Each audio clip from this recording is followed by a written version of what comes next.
I told them that different people react to exercise in different ways. Most people who are overweight and diagnosed with diabetes will actually spike their blood sugar and make their diabetes worse if they exercise too much.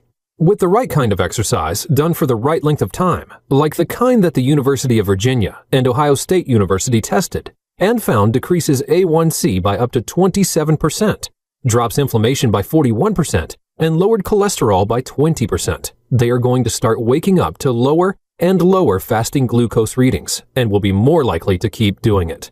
Reason number 2, they ate a lot more carbs. Yeah, I know, when you're diabetic, carbs are the enemy. At least that's what they want you to believe. Well, that is false. Some carbs are bad, but other kinds of carbs are not only good for diabetics, they can actually help reverse it. Like the smart carbs that shocked researchers at Duke University when they reduced and completely eliminated the need for diabetic medications.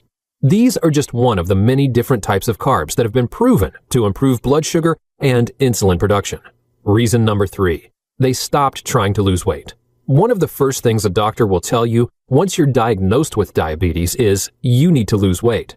One of the biggest myths alive is that obesity, or excess weight, is the primary cause of type 2 diabetes. In a landmark study at UCLA, researchers were shocked to find that patients reversed their type 2 diabetes without losing a significant amount of weight. Many of them were even clinically obese when they reversed their diabetes.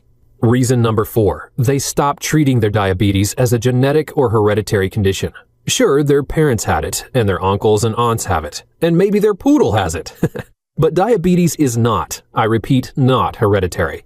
Japan has long been a shining example of optimum health, low rates of obesity, cardiovascular disease, and virtually non-existent incidence of diabetes. Yet, a study at University of Washington revealed that Japanese who immigrated to the U.S. saw their rates of type 2 diabetes go up by a staggering 400%. Yet by focusing on the true cause of their diabetes, which I'll reveal, anyone from any race can manage or reverse their diabetes.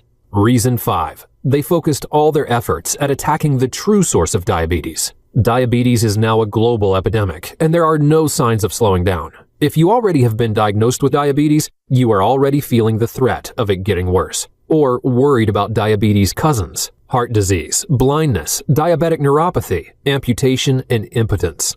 If $300 billion a year is now spent on studying, diagnosing, and treating this disease, and all we hear from doctors is there's nothing you can do but manage it, or we have to start you on medication, you may be wondering if the experts are more interested in managing your symptoms than finding the true source of diabetes and reversing it. I think you couldn't be more correct. You see, the truth is that your body already has the natural ability to normalize your blood sugar and regulate your insulin. In fact, your body is trying to do it every minute of the day. It's even trying to do it right now.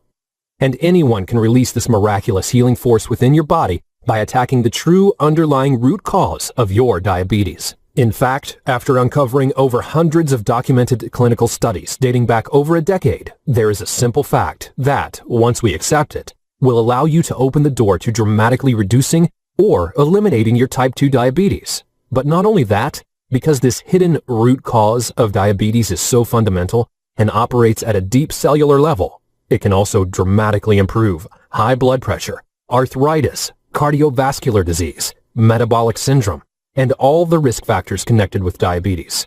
What's this hidden menace stalking millions of Americans today? It's called cytokine storm. It's a story that actually started several decades ago. Time and time again, scientists repeatedly noticed that people with type 2 diabetes were also heavily inflamed throughout their bodies. After studying the blood samples of thousands of diabetics, they saw that diabetic sufferers were inflamed because their body fluids were rife with inflammatory chemicals. These chemicals are called cytokines. Like a glaring road sign in a dark night, cytokines are the key indicator of how much inflammation a person's body has. That's because their main role within your body is to trigger inflammation. The more cytokines they can find in you, the more inflammation you're experiencing, whether you realize it's happening or whether you don't. Now, you're probably wondering, what does this have to do with my diabetes? Well, the magazine Scientific American explains it like this. In the early 1990s, researchers at Harvard University discovered one major source of diabetes called cytokines. They found high levels of cytokines in the fat tissue of rats with type 2 diabetes.